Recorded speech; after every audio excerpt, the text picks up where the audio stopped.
네, 궁금한 이야기 Y팀입니다. 웬만한 거는 안 해주시죠? 번개탄을 4개를 사다 놨어. 답답해서 전화를 한번 해본 거야. 상담만 해줘도 고마워요. 더 이상 버틸 자신이 없다며 우리에게 연락을 해온 남자. 선생님 안녕하세요. 전화를 걸어온 이는 27제곱미터 남짓한 원룸에서 50대 여성과 함께 살고 있다는 60대 남성. 그런데 이거 내 집이야. 당신 집이야. 가야지 그러면. 미안해 내가 잘못했어. 무슨 개. 아유 저런 거 갖다가 밥을 먹겠다. 곧 익숙하게 그녀를 달래는 남자. 가서 노래 틀어줄게 자기 좋아하는. 나왔다. 나왔어. 아유. 필요 없다더니 갑자기 노래를 흥얼거리는 여자. 두 사람은 부부랍니다. 사이는 되게 좋으세요. 계속 이 동네를 운동을 같이 이제 하시는 걸 많이 봤거든요. 4, 5년 동안 지켜보잖아요. 돈도 포기를 하고 언니한테 그냥 올인을 하실 분이라. 둘이 아주 다정하게 다니지. 손도 붙잡고 다니고 밥도 먹여주더라고. 오래전부터 소문난 인꼬 부부라는 두 사람. 건너자. 남편은 살뜰히 아내를 챙깁니다. 소문대로입니다. 직접 밥을 먹여주며 한순간도 아내에게서 눈을 떼지 못하는 남편. 식사를 마친 뒤 일터로 향한 재원 씨. 종종 건물 청소를 한다는 그는 그곳에서도 아내와 함께였습니다. 몹시 바빠 보이는 남편과는 달리 청소엔 통 관심이 없어 보이는 아내. 둘 사이엔 눈에 띄는 게 더 있습니다. 끈입니다. 자기 일로 와. 묶어놓고 가만 놔둬. 일로 와. 사랑한다면서 아내를 끈으로 묶고 청소를 하는 재원 씨. 저번 2번 기억하는 것 같아요. 와이프가 나가갖고 길을 잊어버려. 한 번도 없어졌는데 어떻게 해요? 그래서 찾으려고 대기를 하지. 그래서 24시간 붙어있는 거야. 우린 일을 마친 재원 씨의 집을 다시 찾았습니다. 처음에 두 분 어떻게 만나셨어요? 호배 소개를. 옛날 집사람은 진짜 천사보다 나한테 더 잘했어요. 나도 또 너무 내가 좋아했고 한 100배는 더 좋아했을 거야. 진짜로요. 이들은 40을 넘겨 만난 두 번째 사랑입니다. 17년 전 각자 이혼 상태였던 두 사람이 지인의 소개로 만나 가정을 꾸린 겁니다. 큰 놈이 중3, 적은 애가 중1 때 해갖고 큰 애가 이제 군대 갔다 왔을 때까지 그때까지만 길러줬어요. 같이 당구도 치료되는 거고 큰 놈하고는. 작은 아들이 뼈 해장국을 좋아해갖고 둘이 먹으러 한 3, 40번 갔어요. 그러다가 이제 우리 아버님이 아프는 바람에 애들 다 성인이니까 둘 다 내가 하겠다. 기적으로 한 1년 조금 넘게 이렇게 갈아차시다 돌아가셨어요. 집사람이 다 했죠. 장성한 자녀들을 출가시킨 뒤 아내의 도움으로 아버지의 병간호를 도맡았다는 남편. 눈치챈 거는 한 6년 전. 어디 갔다 오면서 이제 집 키번호를 자꾸 잊어먹더라고요. 대야에다 그냥 앉아서 큰일 볼 때도 있고. 내가 잠깐 졸고 있어도 하수구물을 먹어버리니까. 나하고 사는 동안은 욕하는 거 한 번도 못 봤어요. 진짜로요. 걸리고 나서 사람들을 첫째 경계하고. 화장실. 죽여버리려고. 전에 없이 욕설을 하는가 하면 의심이 늘고 실수가 잦아졌습니다. 그러세요. 화장실을 다녀온 뒤 휴지 하나를 떨어뜨리는 미정 씨. 이거 어디서 나왔어? 이게 뭐예요? 똥. 이거 닦고 주머니에 넣는 거겠지. 이런 일도 평범한 일상이라고 합니다. 어느새 미정 씨는 용변 뒷정리는 물론 젓가락질도 제대로 하지 못하는 어린아이가 돼버린 겁니다. 오빠. 내가 큰 거야. 바라는 선물? 누군가의 도움이 절실한 아내를 끝까지 지키겠다고 결심했다는 재원 씨.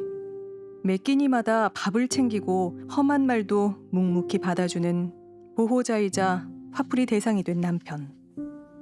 하지만 사랑해서 두렵습니다. 내가 이렇게 좋아? 좋아. 점점 더 자신을 잃어가고 있는 아내는 대체 어떤 상태인 걸까요? 전두 축두역 치매라는 건데요. 뇌가 많이 이제 일단 쪼그라져 있어요. 반사회적인 행동, 절도를 한다든지 욕을 한다든지 본인보다는 가족들이 많이 힘들어하는 병 중에 하나다. 꽤 많이 진행이 된 상태시고 앞으로 또 한 5, 6년 정도 이제 더 지내시다가 사망하시거든요. 할 말을 잃고 맙니다. 아무래도 아내는 짐작보다 더 오래, 더 많이 아팠나 봅니다. 나도의 사랑 그리워도 내 사랑. 자신의 마음을 아는지 모르는지 기분이 좋아 보이는 아내를 보며 순간 재원 씨의 눈물이 터집니다. 그러다 누군가에게 전화를 거는 재원 씨. 연결이 되지 않아 잠시 후에 다시 미정 씨의 상태를 전하고 싶지만 연락이 닿지 않는 수화기 너머의 인물은 아내의 친아들입니다. 그 전에는 이제 전화 통화가 잘 됐거든요. 근데 연락을 차단을 해버리니까 이렇게 보고 싶을 때 전화라도 한 통해라. 조금이라도 좀 컨디션이 좋아질 거 아니에요. 벌써 수년째 아들들에게 문자를 보냈지만 번번이 돌아오는 건 침묵뿐. 이들은 왜 부모의 연락을 차단한 걸까요? 끝내 답을 찾지 못한 재원 씨의 집에 손님이 찾아왔습니다. 누가 왔다 자기야. 왔어. 30년 가까이 아내를 알고 지낸 이웃 동생입니다. 김치가 전부인 냉장고에 집에서 챙겨온 반찬을 채워두는 동생이 재원 씨는 마냥 고맙습니다. 동생이 사는 거랑 애들하고 잘 풀어봐. 그거밖에 못 있어. 그거야 뭐.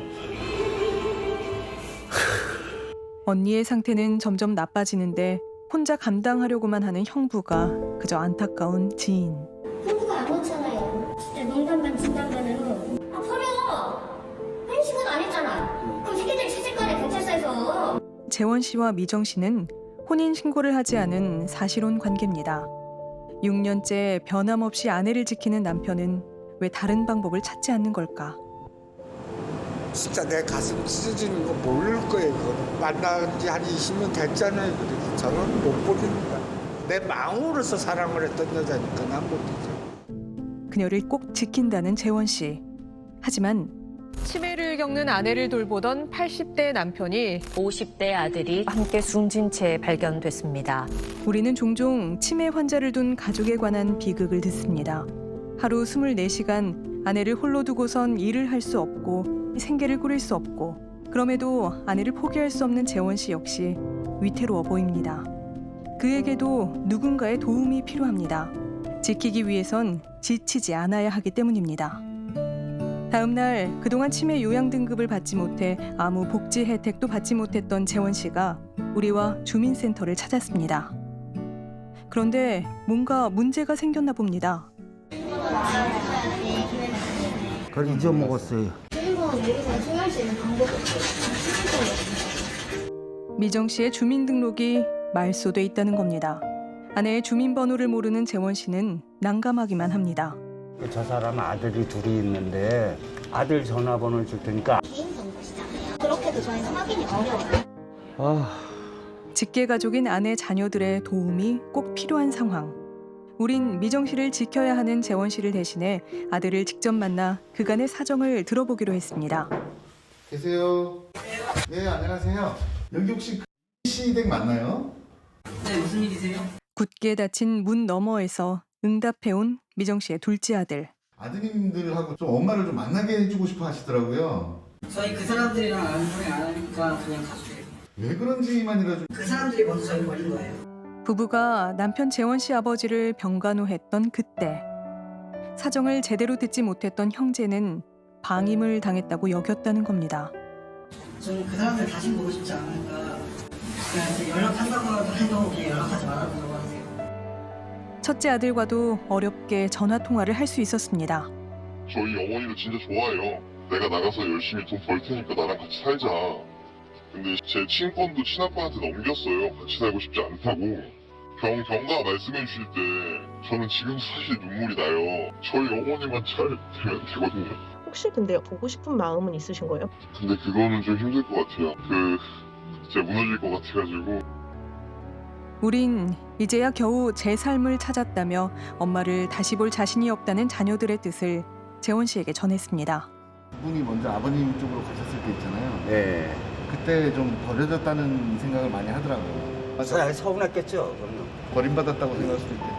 그럴 수도 있겠죠. 그건 인정해요. 그렇죠. 전화 통화라도 되면 전해주세요. 미안하다고. 그리고 언제든지 풀리면은 내 전화번호 아는 거니까 걸고 와라. 하여튼 가는 데까지는 가보려고 그래. 사랑해주고. 뭐 내가 굶어 죽더라도 이 사람만 먹여 살리고 잘해주려고 그래. 진짜로. 비록 시간이 걸리겠지만 엄마의 기억이 조금이라도 남아있을 때 찾아주길 바란다는 말도 덧붙인 재원 씨는 그날이 올 때까지 아이들을 기다리겠다고 했습니다. 고생하셨습니다. 맛있는 거 사줄게. 오늘 돈 이만큼 벌었어. 아이고 괜찮아. 아내의 기억이 흐려지는 상황에서도 남편은 최선을 다해 그녀를 지키겠다고 했습니다. 내 사랑이니까, 내 가족이니까. 그리고 미정 씨의 기억이 남아있는 동안 또 다른 기적이 찾아오면 좋겠습니다. 그 기적의 이름 또한 가족일 겁니다.